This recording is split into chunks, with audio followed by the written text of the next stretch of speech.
Après la moisson, vient le temps de collecter la paille. Et 2011 est une année bien particulière.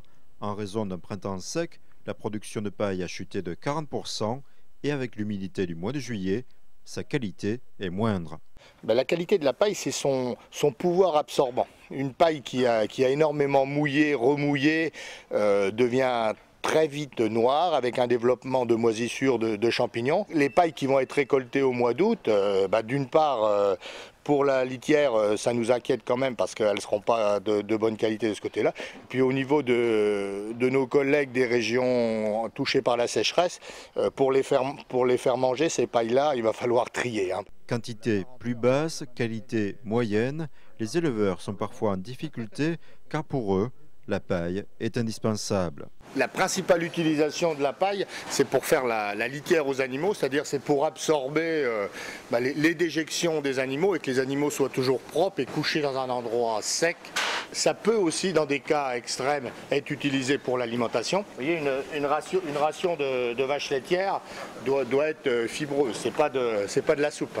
C'est surtout un élément vital pour les éleveurs. Dans l'Aube, la solidarité s'est mise en place. Même ici, rien que nous, entre nous, les céréaliers nous ont laissé leur jachère. Ça nous a quand même rendu service. Mais les agriculteurs au bois, à l'initiative du président de la FNSEA, ont décidé d'aller plus loin en préparant depuis 2 mois l'envoi de 15 000 tonnes de paille. La priorité, c'est les éleveurs, que les éleveurs aient la paille. Parce qu'il y a beaucoup d'opérations qui se sont mises en parallèle, en direct entre éleveurs et céréaliers. Ça c'est bien au contraire c'est superbe. Mais enfin, je m'étais engagé par rapport à cette opération paille et par rapport au Cantal, la Haute-Savoie, les Vosges et d'autres départements, je me devais de pouvoir apporter la paille qu'ils demandaient.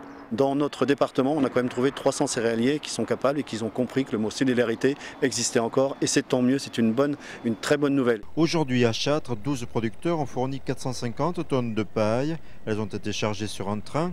Il s'agit du 2e convoi de ce type en France. Cette paille est destinée aux éleveurs du Cantal. C'est parce que c'est la première fois qu'on en fait, alors on n'a pas trop l'habitude.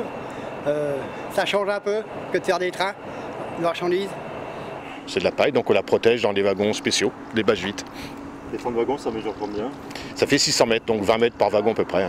Ici, la paille provient de 15 à 20 km à la ronde. En complément, tous les jours, des camions acheminent la paille auboise vers d'autres départements.